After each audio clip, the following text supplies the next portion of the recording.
சிற்றம் சிறுகாலே வந்துன்னைச் சேவித்து உன் பொற்றாமரை அடியே போற்றும் பொருள்களாய் பெற்றமை துண்ணும் குலத்தில் பிறந்து நீ எங்களை குற்றேவல் கொள்ளாமல் போகாதே. இற்றை பறைகொள்வான் அன்றுகான் கோவிந்தா, எற்றைக்கும் ஏழேழ் பிறவிக்கும் முந்தன்னோடு உற்றோமேயாவோம், உனக்கே நாம் ஆட்செய்வோம், மற்றை நம் காமங்கள் மாற்று. குருர் பிரம்மா குருர் விஷ்ணு குருதேவோ மகேஸ்வரः, குரு சாக்ஷாத் பரம்பிரம்ம தஸ்மை ஸ்ரீ குரவே நமக. ஸ்ருதி ஸ்மிருதி புராணானாம் ஆலயம் கருணாலயம், நமாமி பகவத்பாத சங்கரம் லோகசங்கரம். ஆஸ்திக பெரியோர்களே, தியாக பிரம்மகான சபையின் பெருமக்களே, ராஜலக்ஷ்மி குரூப் ஆஃப் இன்ஸ்டிடியூஷன்ஸும் தியாக பிரம்மகான சபையும் இணைந்து நமக்கெல்லாம் ஒரு மிகப்பெரிய வாய்ப்பை கொடுத்திருக்கிறார்கள். இந்த 3 நாட்கள் சிந்தனை அம்பாளை பற்றியதாக இருக்க வேண்டும் என்பதுதான் அவர்களிடத்திலே இருந்து வந்த ஒரு விண்ணப்பம். அம்பாளை பற்றி எதுவாக வேண்டுமானாலும் இருக்கலாம், ஆனால் அம்பாளை பற்றி இருக்க வேண்டும் என்று கேட்டார்கள். அந்த ஆசை, அந்த விளைவினுடைய விளைவுதான் இந்த தலைப்பு. ஸ்ரீ லலிதா சகஸ்ரநாமத்தில் அம்பாளை வர்ணிக்கிற திருநாமங்களில் இதுவும் ஒன்று. பக்தமானச ஹம்சிகா, பக்தர்களுடைய மனசரோவரத்தில் அன்னம் போல இருப்பவள். மானசரோவரம் என்கிற பெயரை நாம் எல்லாம் கேள்விப்பட்டிருக்கிறோம். சில பேர் பார்த்தும் இருப்பார்கள்.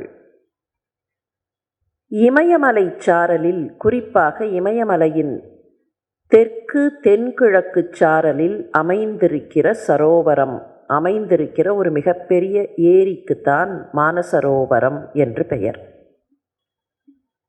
இந்த மானசரோவரத்திற்கு ஒரு பெரிய சிறப்பு உண்டு.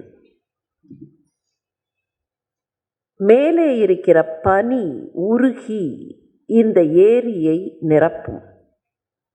அப்படி நிரப்பும் போது அந்த தண்ணீர் சலனமில்லாமல் அந்த ஏரியில் சேகரமாகும்.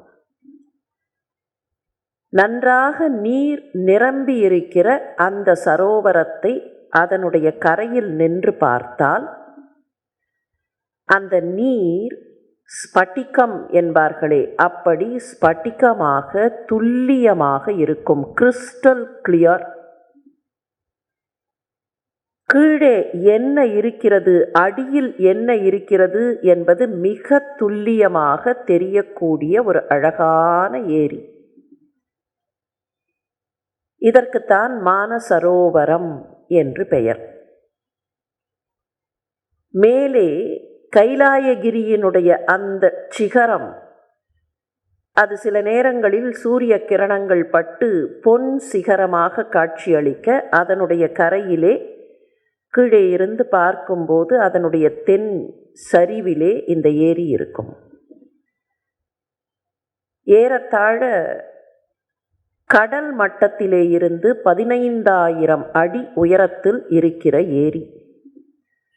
துல்லியமாக சொன்னால் 15,060 feet above sea level. இந்த மானசரோவரம் ஏரியில் எப்படி நீர் துல்லியமாக இருக்கிறதோ, ஸ்பட்டிகமாக இருக்கிறதோ, அப்படி பக்தர்களுடைய மனம் ஸ்பட்டிகமாக இருக்க வேண்டும் என்றும், அந்த மானசரோவரத்தில் அம்பிகை அன்னமாக எப்போதும் இருப்பதற்கு ஆசைப்படுகிறாள் என்றும் ஐதீகம். இமயமலை சரிவில் மானசரோவரம் இருக்கிறது என்றாலும் கூட அதை பற்றி நம்முடைய புராணங்கள் சொல்லும்போது பிரம்மாவினுடைய மனசிலே உருவான ஏரி, அதுதான் இமயமலை சரிவுக்கு பின்னர் கொண்டு வரப்பட்டது. மானசரோவரம் என்று அதனால்தான் பெயர். மனதிலே இருக்க வேண்டிய ஏரி, மனதே அந்த ஏரியாக இருக்க வேண்டும். மானசரோவரம். மனித மனது மிகவும் சிக்கலானது, ஆழமானது என்று சொல்லுவார்கள். ஆழமானது என்று சொல்லுவதை விட சிக்கலானது என்று சொல்லுவது பொருத்தமாக இருக்கும். எந்த அளவுக்கு சிக்கலானது என்றால்,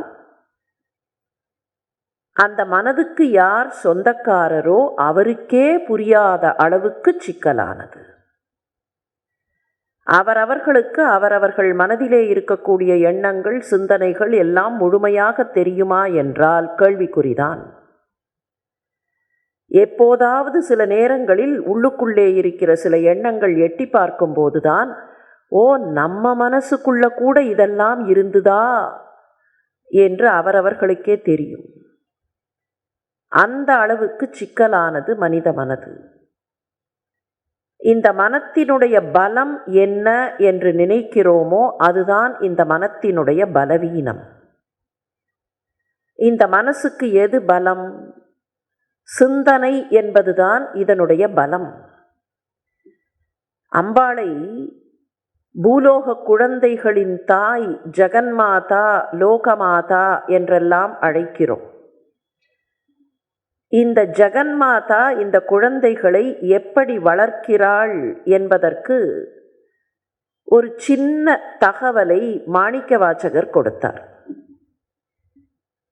இந்த குழந்தைகளை, பூலோகத்து குழந்தைகளை, அதாவது மனிதர்களை, விலங்குகளை விட்டுவிடுவோம், மனிதர்களை தாயாக இருக்கிற ஜெகன்மாதா எப்படி அருள் செய்து வளர்க்கிறாள். அப்படி வளர்க்கிறாள் என்று சொன்னபோது அவர் சொன்னது, பேதித்து நம்மை வளர்த்தெடுத்த பெய்வளை. பேதித்து நம்மை வளர்த்தெடுத்த பெய்வளை. பெய்வளை என்பது அம்பாளுக்கான ஒரு அழகு திருமேனி, ஆபரணங்களை, அணிகலன்களை அணிந்தவளாக இருக்கிற அந்த அழகான பெண். அவள் எப்படி வளர்த்தாள் என்று கேட்டால், அல்லது எப்படி வளர்க்கிறாள் என்று கேட்டால், பேதப்படுத்தி வளர்க்கிறாள். இந்த பேதப்படுத்தி வளர்க்கிறாள் என்பதை சரியாக புரிந்து கொள்ளவில்லை என்றால் அம்பாளையும் நம்மால் சரியாக புரிந்து கொள்ள முடியாது. பேதப்படுத்துதல் என்றால் இன்றைக்கு இருக்கக்கூடிய மொழியினுடைய பிரகாரம், இன்றைக்கு நாம் பயன்படுத்துகிற லாங்குவேஜ் பெர்ஸ்பெக்டிவ்ல பேதப்படுத்துதல் என்றால் சில பேருக்கிடையில் பேதத்தை ஏற்படுத்துவது, ஒருவருக்கொருவர் பேதப்படுத்துவது, டிஸ்கிரிமினேட் பிட்வீன் இண்டிவிஜுவல்ஸ் என்பதாக புரியும். ஆனால் இந்த டிஸ்கிரிமினேஷன் என்பது நாட் டிஸ்கிரிமினேட்டிங் பிட்வீன் இண்டிவிஜுவல்ஸ். பேதப்படுத்துகிறாள். எப்படி பேதப்படுத்துகிறாள் என்றால், ஒருவருக்கொருவர் இல்லை, ஒருவருடைய சிந்தனையிலேயே சில பேதங்கள் புரிய வேண்டும், அந்த பேதங்களை உணர வேண்டும் என்று அந்த சிந்தனையிலேயே அதற்கான டிஸ்கிரிமினேஷன் சென்ஸ் என்பதை கொடுக்கிறாள். The knowledge and the sense to discriminate, அதுதான் அந்த பேதித்து வளர்த்து எடுத்தல். எதற்கு அந்த knowledge and sense to discriminate? Not between two people, not between co-human beings, not between fellow human beings. எதற்கு அந்த பேதம்னா, எது சரி, எது தப்பு, எது நியாயம், எது அநியாயம், எது தர்மம், எது அதர்மம் என்று இவற்றுக்குள்ளே இருக்கிற பேதத்தை உணர்ந்து கொள்ளக்கூடிய அந்த தன்மையை தருகிறாள். மனித மனத்தினுடைய பலம் இதுதான். விலங்குகளுக்கு இந்த பேதம் தெரியாது. பசிக்கிறது, சாப்பாடு வேண்டும், பசி என்கிற உணர்வு அந்த விலங்குக்கும் உண்டு. சாப்பாடு வச்சா வேகமாக வந்து சாப்பிடும். சில சமயத்தில் வேற யாராவது அந்த சாப்பாட்டை பறிமுதல் செய்து விடுவார்களோங்கிற பயம் இருந்தால் அவர்கள் மேலே பாயும்.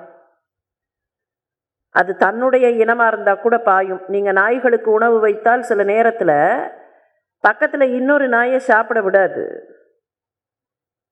அதற்கு அந்த பசி தீர வேண்டும், அவ்வளவுதான் தெரியும். ஆனால் மனிதர்கள் என்னதான் பசி இருந்தாலும் ஒருவேளை பக்கத்தில் இருக்கக்கூடியவர்களுக்கு கொடுக்க வேண்டும்னா கொடுக்கணுங்கிற எண்ணத்தோட பகிர்ந்து கொள்ள வேண்டும்ங்கிற சிந்தனையோடு இருக்கக்கூடிய மனசு. அப்படி இருக்கணும். அப்படி இருக்குமா இல்லையாங்கிறது அப்புறம். அந்த ஒரு டிஸ்கிரிமினேஷன் சென்ஸ் இந்த மனுஷ மனசுக்கு இருக்கா இல்லையா? எந்த இடத்திலேயும் எதை வேண்டுமானாலும் செய்ய முடியாது, பார்க்குறோமா இல்லையா?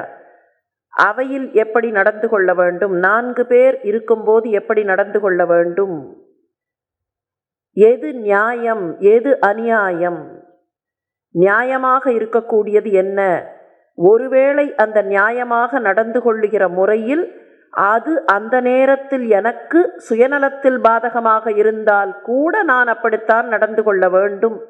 இப்படியெல்லாம் அந்த சென்ஸ் ஆஃப் டிஸ்கிரிமினேஷனை இந்த மனுஷ மனசுக்குள்ள போடுகிறாளே, அப்படி வளர்க்கிறாள். அதுதான் பேதித்து நம்மை வளர்த்தெடுத்த பெய்வளை.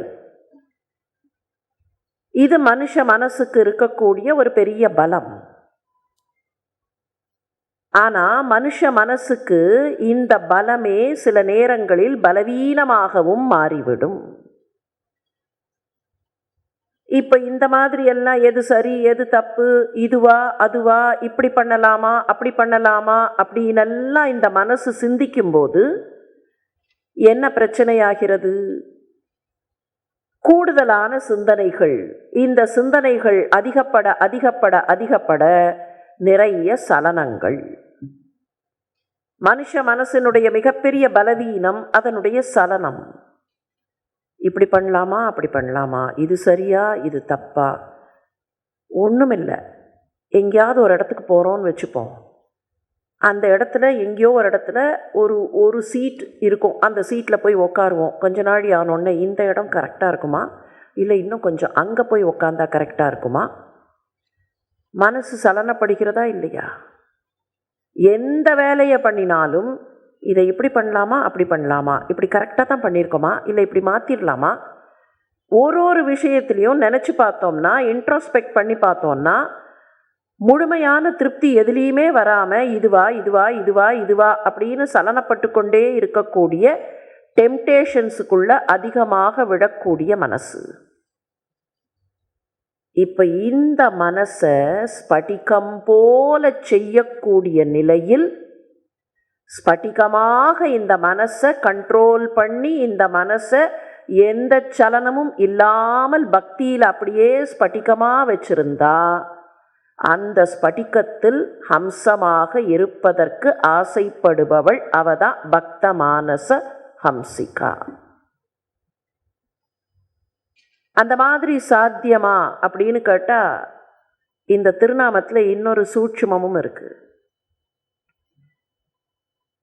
பக்தமானச ஹம்சிகா முன்னால் பின்னால் வரக்கூடிய அவளை பற்றிய வர்ணனைகள்லாம் என்ன தெரியும்னா, அவளுக்கு மிகவும் பிடித்தமான வேற இடங்களுக்கு போக வேண்டாம், இந்த இடம் மாத்திரம் போரும் என்று அவள் ஆசைப்படக்கூடிய டுவெல்லிங் பிளேஸ் என்னன்னா பக்தர்களுடைய மனசு.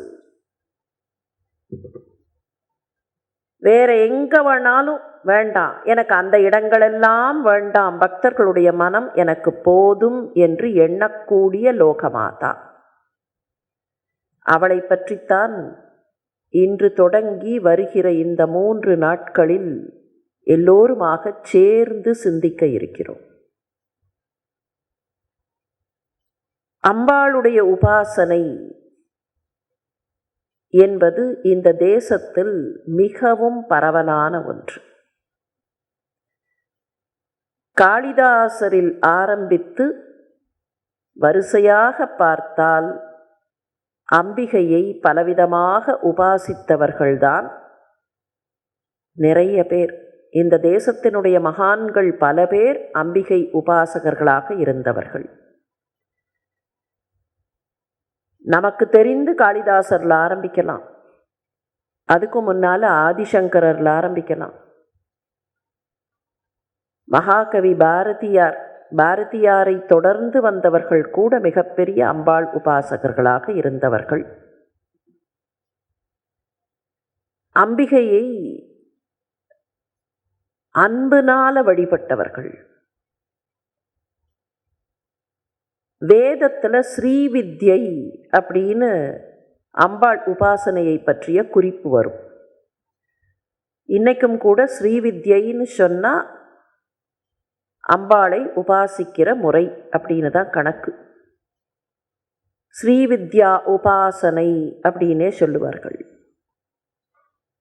இந்த ஸ்ரீவித்யை 12 பேரால 12 விதமான திருநாமங்களில் வழங்குகிறதுன்னு வேத குறிப்பு. 12 பேர், 12 விதமான பெயர்களும் இந்த 12 பேரோட அவர்கள் என்னென்ன முறைகளை ஏற்படுத்தி கொடுத்தார்களோ அந்த முறைகளை வைத்து 12 வகைகள், 12 டைப்ஸ் ஆஃப் ஸ்ரீவித்யா அப்படின்னும் வரும். எப்படி அது ஒரே அம்பாள் உபாசனை தானே, என்னத்துக்கு 12 விதம் அப்படின்னா, அம்பாள் மாறல, அம்பாள் மீதான பக்தி மாறல. ஆனால் அவரவர்கள் சின்ன சின்ன சின்ன முறைகள் அப்படின்னு வைத்திருப்பார்களா இல்லையா? அந்த மாதிரி இருக்கக்கூடிய வேதத்திலேருந்து எடுத்த அந்த சாரத்தை அவரவர்களுடைய பார்வையில் அந்த சாரத்தை கொடுத்தார்கள். அப்படிங்கிறதுனால 12 முறைகள், 12 வகைகள்னு கணக்கு.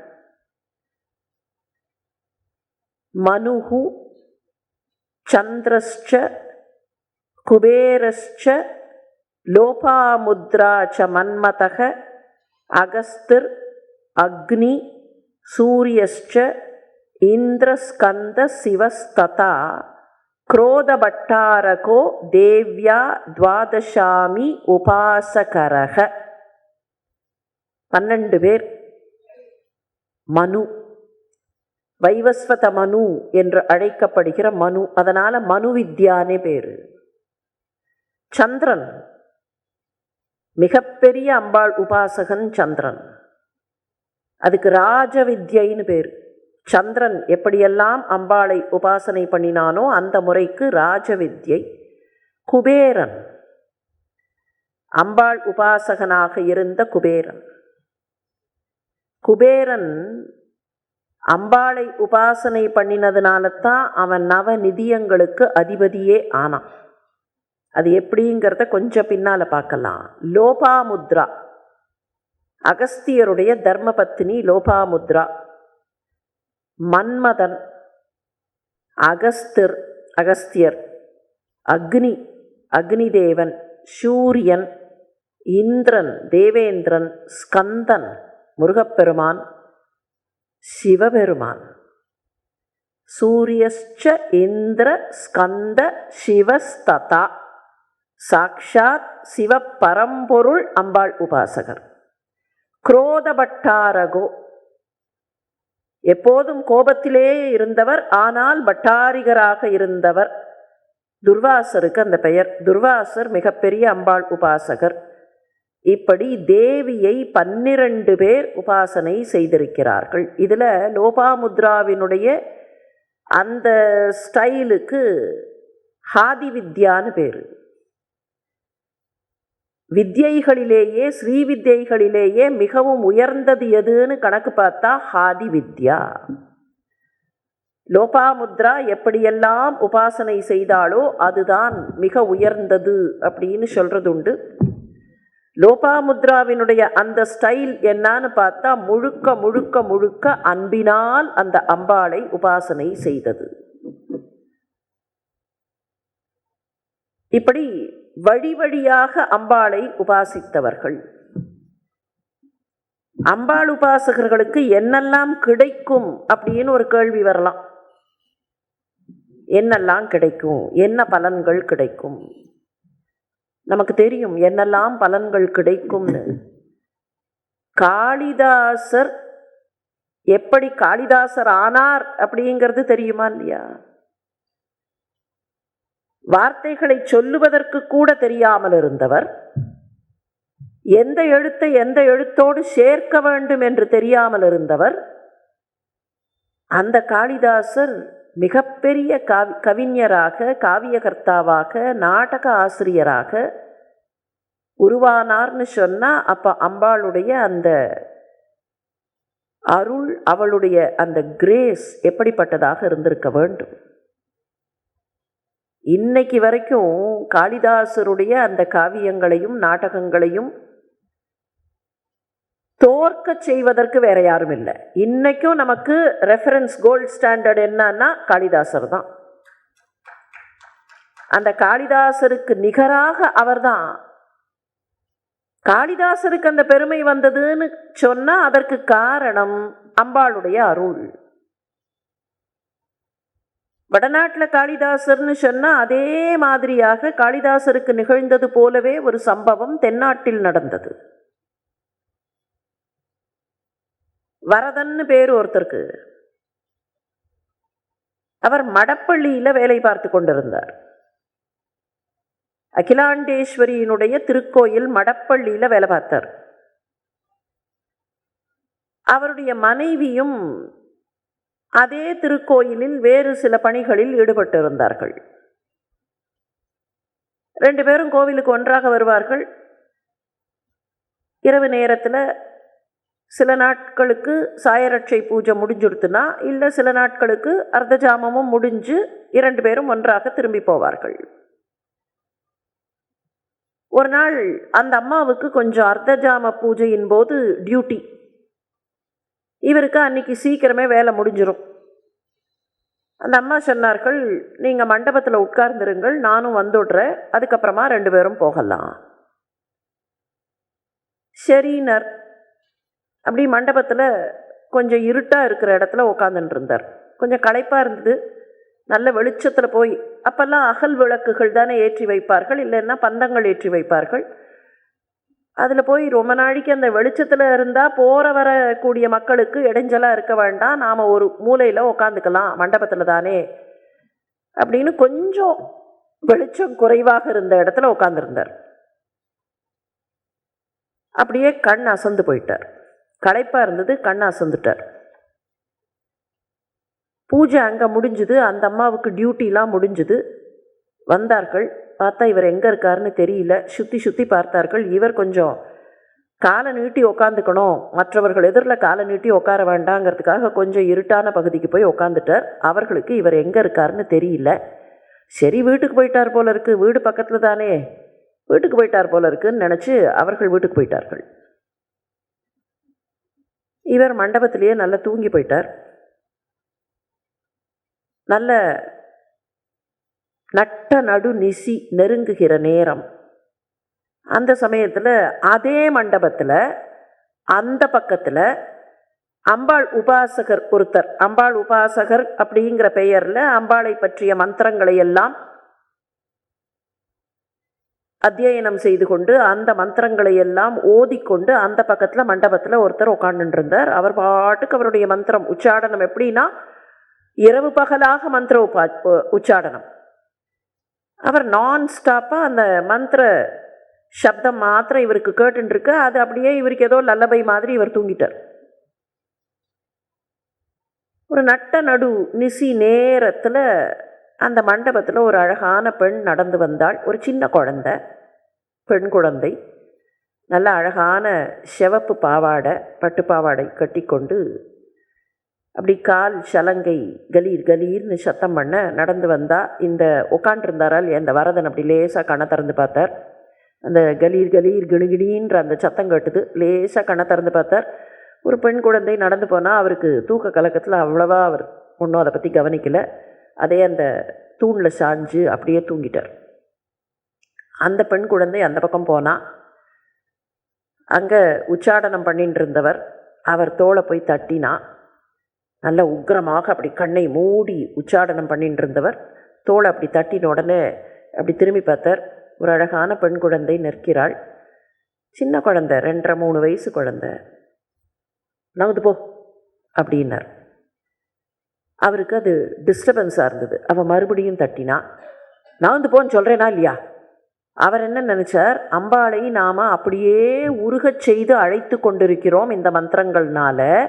அம்பாள் உருகி போய் இங்கே வந்து நிற்கரிச்சு, இவ இந்த டிஸ்டர்பன்ஸ் எல்லாம் எனக்கு என்னத்துக்காக? இந்த குழந்தை யாரோ குழந்தை, இங்கே வந்திருக்கக்கூடியவர்களோட குழந்தை போல இருக்கு, என்னை டிஸ்டர்ப் பண்ணுறான்னு போன்னு விரட்டினார். 2 தடவை தட்டி பார்த்த அந்த குழந்தை அப்படியே திரும்பி நடக்க ஆரம்பித்தா. சரி போ, அவர் போன்னு சொல்ல அவளும் சரி போ அப்படின்னுட்டு திரும்பி நடந்தா. திரும்பி நடந்து அப்படி போகிற வழியில் பார்த்தா அந்த கொஞ்சம் தலை இப்படி சாஞ்சுட்டு ஆடினே தூங்கிட்டு இருந்தார் வரதன். அந்த குழந்தை பக்கத்தில் போனால், வரதா அப்படின்னு கூப்பிட்டா. வரதான்னு கூப்பிட்ட உடனே வரதான்னு முழுசாக காதில் விடலை, ஏதோ கொஞ்சம் அந்த மாதிரி இருக்குது. ஆனால் ஏதோ கொஞ்சம் வாய் குதலை மொழியாக வருகிறது. அப்படி கண்ணை திறந்தார். வாயில் ஏதோ போட்டு குதப்பிக்கொண்டே இருந்த அந்த குழந்தை அந்த குதலை மொழியில், வரதா உன் வாயத்தரன்னா. வாயத்தரன்னு சொன்ன உடனே அப்படி பார்த்தார். அப்படியே அந்த குழந்தை மீது ஒரு அன்பு பீரிட்டது. வாயத்தரன்னு சொல்கிறாளேன்னு அப்படியே வாயத்திறந்தார். தன்னுடைய வாயில் போட்டு மென்று கொண்டிருந்த அந்த தாம்பூலத்தை அவருடைய வாயில் உமிழ்ந்துவிட்டு அந்த குழந்தை நடந்து போனாள். அதன் பின்னர் கண்ணிலே இருந்து மறைந்து போனாள். அகிலாண்டேஸ்வரி தன்னுடைய கர்ப்ப கிரகத்திற்குள் நுழைந்தாள். அடுத்த நாள் கார்த்தால, கோவில்லையே தங்கிவிட்டீர்களா? வீட்டுக்கு வந்திருப்பீர்கள், வீட்டுக்கு போயிருப்பீர்கள்னு நினச்சி நான் போயிட்டேனே, நீங்கள் கோவில்லையே தங்கிவிட்டீர்களா அப்படின்னு மனைவி வந்தா. அதிகாலை பொழுதுல ஏதோ தன்னிடத்தில் மாற்றம் என்பதை உணர்ந்தார். அதன் பின் கொட்ட ஆரம்பித்தது கவிதைகள் அவர்கிட்டேந்து. மேகம் கொட்டுவது மாதிரி கொட்டினார்ங்கிறதுனால அவருக்கு காளமேகம் என்று பெயர் வந்தது. அங்கே காளிதாசர்னா, இங்க கவி காளமேகம். அதே திருச்சி, அதே அகிலாண்டேஸ்வரி, அதே திருவானைக்கா அகிலாண்டேஸ்வரி. இன்னும் சில காலம் பொறுத்து அப்ப இருந்த திருச்சி சமஸ்தானத்தில் சம்பிரதியாக இருந்தார். நன்றாக படித்த, பாண்டித்யம் மிக்க, கல்வி கேள்விகளில் உயர்ந்த ஒருவர். அகாலமாக அவர் மரணமடைய அவருடைய மகனுக்கும் அதே போல பாண்டித்யம் இருக்கிறது என்பதை புரிந்து கொண்ட அந்த அரசர் அந்த மகனையே சம்பிரதியாக நியமித்தார். சம்பிரதி அப்படின்னா he will be the representative, the royal regent of that சமஸ்தானம். அந்த சமஸ்தானத்தில் என்னவெல்லாம் ராஜரீக விஷயங்கள், அரசு விஷயங்கள் செய்யப்பட வேண்டுமோ அவற்றையெல்லாம் செயல்படுத்தக்கூடிய அமைச்சர் ஸ்தானத்தில் இருப்பவர் தான் சம்பிரதி. அந்த சம்பிரதியாக இவர் நியமிக்கப்பட்டார். இவர் மேலே கொஞ்சம் ஊர்க்காரர்களில் சில பேருக்கு பொறாமை இருந்தது. இவர் வந்துட்டாரே, இவர் ரொம்ப நேர்மையானவராக இருக்கிறார், அம்பாள் பக்தராக வேற இருக்கார், எப்போ பாரு அகிலாண்டேஸ்வரி பேரையே சொல்லின்னு இருக்கார். அதனால் இவர் மேலே கொஞ்சம் பொறாமை இருந்தது ஊர்க்காரர்களுக்கு, சில பேருக்கு. இன்னும் சில பேர் இவரை மிக முக்கியமானவராக கருதினார்கள். அரசர் இவருக்கு நல்ல மரியாதை கொடுத்து பெரிய இடத்துல வைத்திருந்தார். இவருடைய வாழ்க்கையிலேயும் 2 சம்பவங்கள் நடந்தன. பல சம்பவங்களில் 2 சம்பவங்கள் முக்கியமானவை. ஒரு முறை தெருவில் நடந்து போனார், குளிர்காலம். இவர் சம்பிரதிங்கிறதுனால இவருக்கு மரியாதை பண்ணி இவர்கிட்ட கொஞ்சம் பக்கத்தில் இருந்தால் we can be a little close to the power center என்று நினைத்தவர்கள் சில பேர் இருந்தார்கள். சில செல்வந்தர்கள் அந்த மாதிரி இருந்தார்கள். அரசர் இவருக்கு ரொம்ப முக்கியமான இடம் கொடுக்கிறார், என்னவா இருந்தாலும் இவர்கிட்ட தான் ஆலோசனை கேட்கிறார் அப்படின்னு அவர்களுக்கு கொஞ்சம் இவர்கிட்ட எப்படியாவது பக்கத்தில் போயிடணும் அப்படிங்கிற எண்ணம் இருந்தது. அந்த குளிர்காலத்தில் ஒரு நாள் இவர் நடந்து போகிறார். இவருக்கு பெரிய ஆடம்பரம் ஆர்ப்பாட்டம்லாம் எதுவும் கிடையாது. அவர் ஏதோ ஒரு ஆடை அணிந்திருப்பார், அவ்வளவுதான். அதை பற்றி எல்லாம் அவருக்கு பெரிய ஆரவாரமும் கிடையாது, குளிரதே அப்படின்னு உக்காடுறதும் கிடையாது. அவர் பாட்டுக்கு அவருடைய வேலையை பண்ணிட்டு இருப்பார். திருவானைக்காவுக்கு தினம்தோறும் போவார், அகிலாண்டேஸ்வரியை வழிபடுவார். ஒரு நாள் முன் இரவு நேரம் இவர் நடந்து போகிறார். குளிர்காலத்தில் இவருக்கு குளிரப்போகிறதே என்று நினைத்த அந்த செல்வந்தர் இவர் போகிறச்சே வந்து வழியில் நிறுத்தி இவருக்கு ஒரு கம்பளியை கொடுத்தார். இந்த குளிர்லலாம் நீங்கள் இப்படி வெளியில் போகக்கூடாது, உங்களுக்கு பாதுகாப்பு வேண்டும் அப்படின்னு ரொம்ப இவர் மேலே அக்கறை இருப்பது மாதிரி இவருக்கு அந்த கம்பளியை கொடுத்தார். கொடுத்துட்டு சரி நாம் இவர் மேலே அக்கறையோடு பண்ணியிருக்கோம் அப்படின்னு நினச்சிட்டு போயிட்டார். அடுத்த நாள் அதே மாதிரியான முன்னிரவு நேரம் அதே வீதியில் அந்த செல்வந்தர் போகிறார். பார்த்தா அந்த கம்பளி ஏதோ ஒன்று அப்படி பட்டுன்னு கண்ணில் பட்டுது. அங்கே எங்கேயோ நடைபாதை பக்கத்தில் ஏதோ கம்பளி தெரிஞ்சுது. இது நாம் போட்ட கம்பளி மாதிரி இருக்கே அப்படின்னு பார்த்தார். யார் மேலே அந்த கம்பளி இருக்குதுன்னு பார்த்தார். பார்த்தா அந்த சாலை ஓரத்தில் பாவம் ரொம்ப நாளாக சுருண்டு அங்கே உட்காந்துருந்த ஒரு பெண்மணி மேலே அந்த கம்பளி போத்தி இருந்தது. அவருக்கு கோபம் வந்தது. சம்பிரதிக்கு நான் கொடுத்ததை யாருக்கோ கொண்டு வந்து கொடுத்துருக்காரேன்னு கொஞ்சம் பக்கத்தில் போய் இப்படி பார்த்தார். பார்த்தா அந்த பெண் ஒரு நடுத்தர வயது மதிக்கத்தக்க ஒரு பெண். அவன் ரொம்ப நிம்மதியாக அதை போர்த்தி கொண்டு உட்கார்ந்துருந்தான். நேர அரசர்கிட்ட போனார். உம்முடைய சம்பிரதி நல்லவர் இல்லை, அவருக்கு ஏதோ தகாத உறவெல்லாம் இருக்குது அப்படின்னு போய் கம்ப்ளைண்ட் பண்ணார். அதுக்கப்புறம் அரசர் கூப்பிட்டு என்ன நடந்தது என்பதை கேட்டு தெரிந்து கொண்டு அவர்கிட்ட எக்ஸ்பிளைன் பண்ணார். வேறு ஒன்றும் இல்லை, சம்பிரதி எப்படிப்பட்டவர்னா அப்படி வீதியில் நடந்து போன போது பார்த்தார், அந்த பெண் அப்படி நடுங்கி கொண்டு உட்கார்ந்திருந்தாள். அடடா, என்னுடைய அகிலாண்டேஸ்வரி நடுங்குகிறாளேன்னு நினச்சார். அகிலாண்டேஸ்வரி நடுங்குகிறாளே, அகிலாண்டேஸ்வரிக்கு குளிர்கிறதா? அம்மா அகிலாண்டேஸ்வரி, இந்தாம்மா நீ போத்திக்கோமா அப்படின்னு போத்திட்டு போயிட்டார்.